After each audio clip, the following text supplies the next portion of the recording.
Cochin ഷിപ്പ്യാർഡിലും ക്വാർട്ടേഴ്സിലും NIA പരിശോധന. കപ്പൽശാലയിലെ നിർണായക വിവരങ്ങൾ ചോർത്തിയ കേസിലാണ് അന്വേഷണം. ഷിപ്പ്യാർഡിലെ കരാർ തൊഴിലാളി ശ്രീനിഷ് പൂക്കോടിനെ നേരത്തെ അറസ്റ്റ് ചെയ്തിരുന്നു. സിജോ വർഗീസ് ഉണ്ട് വിവരങ്ങൾ നൽകാൻ. സിജോ, വിവരം എന്താണ്? രേഷ്മ, ഹൈദരാബാദിൽ നിന്നുള്ള പ്രത്യേക സംഘമാണ് ഇപ്പോൾ കപ്പൽശാലയിൽ പരിശോധന നടത്തി വരുന്നത്. ക്വാർട്ടേഴ്സിലും ഒപ്പം തന്നെ കപ്പൽശാലയിലുമാണ് ഈ പരിശോധന നടക്കുന്നത്.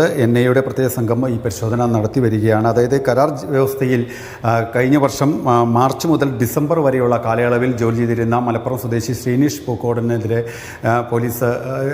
NIA കേസെടുത്തിരുന്നു. ഈ നിർണായകമായിട്ടുള്ള കപ്പൽശാലയിലെ നിർണായകമായ വിവരങ്ങൾ ചോർത്തി നൽകി എന്ന് കണ്ടെത്തിയതിനെ തുടർന്നാണ് തുടർ നടപടികൾ സ്വീകരിച്ചിരിക്കുന്നത്. അതായത് നാവികസേനയ്ക്കായി നിർമ്മാണത്തിലിരിക്കുന്ന കപ്പലിൻ്റെ പ്രത്യേക ഭാഗങ്ങൾ, ഒപ്പം തന്നെ ഈ പ്രതിരോധ കപ്പലുകളുടെ വരവ്, അറ്റകുറ്റപ്പണി നടത്തുന്നത്, ഒപ്പം തന്നെ പൊസിഷനിങ് വിവരങ്ങൾ, VIPകളുടെ സന്ദർശന വിവരങ്ങൾ തുടങ്ങിയവയെല്ലാം ഈ സമൂഹ മാധ്യമങ്ങളിലൂടെ പങ്കുവെച്ചു എന്നാണ് NIA കണ്ടെത്തിയിരിക്കുന്നത്. ഏഞ്ചൽ പായൽ എന്ന പേരുള്ള ഫേസ്ബുക്ക് അക്കൗണ്ടിലേക്ക് സുഹൃത്തിൻ്റെ നിർദ്ദേശാനുസരണം ഇവ കൈമാറി എന്നുള്ള വിവരങ്ങളാണ് നേരത്തെ തന്നെ ലഭിക്കുകയും ചെയ്തിരുന്നു. ഇതുമായി ബന്ധപ്പെട്ടിട്ടുള്ള തുടർ നടപടികൾ സ്വീകരിക്കുകയും ചെയ്തിരുന്നു.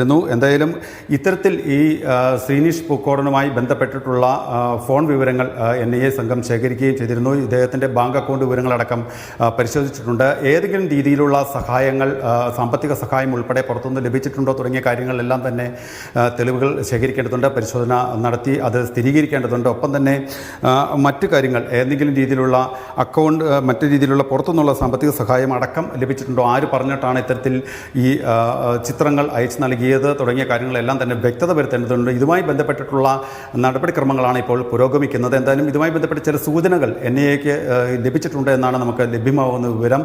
ഒരാളെ കസ്റ്റഡിയിലെടുത്തതായിട്ടുള്ള സ്ഥിരീകരിക്കാത്ത റിപ്പോർട്ടുകളടക്കം പുറത്തു വരുന്നുണ്ട്. എന്തായാലും ഇതുമായി ബന്ധപ്പെട്ടിട്ടുള്ള പരിശോധന ഇപ്പോഴും തുടരുകയാണ്. രേഷ്മ, ശരി.